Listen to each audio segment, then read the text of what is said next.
भोलेनाथ की अनुकंपा। एक हिंदी कहानी है। कथा शुरू करने से पहले आप भी शिव कृपा पाने के लिए चैनल को सब्सक्राइब, वीडियो को लाइक और शेयर करें।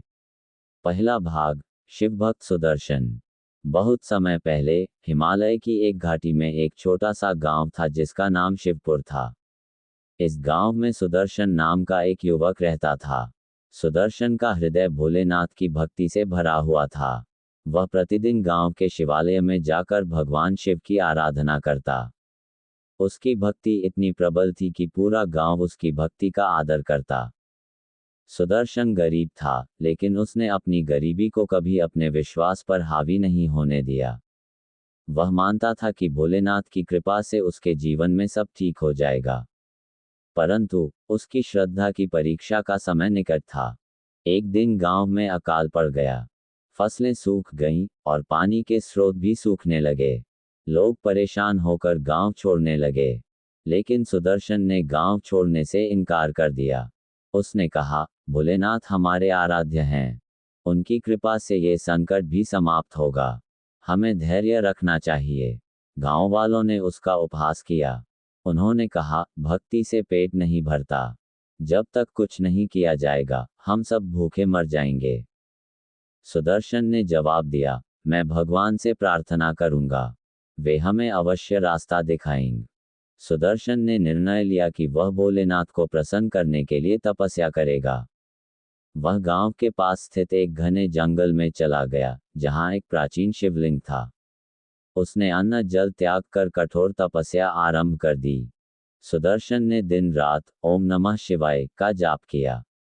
उसकी भक्ति इतनी सच्ची थी कि धीरे धीरे वन के पशु पक्षी भी उसके आसपास एकत्रित होने लगे। महीने बीत गए, लेकिन सुदर्शन ने तपस्या नहीं छोड़ी।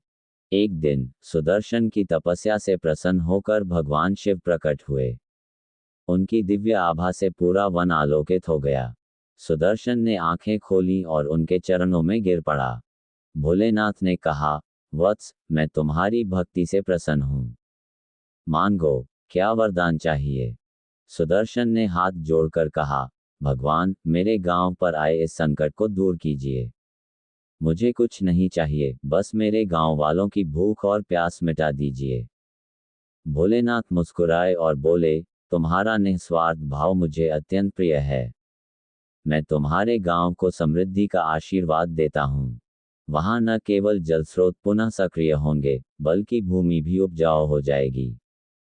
सुदर्शन जब जंगल से गांव लौटा, तो उसने देखा कि वहां सब कुछ बदल चुका था।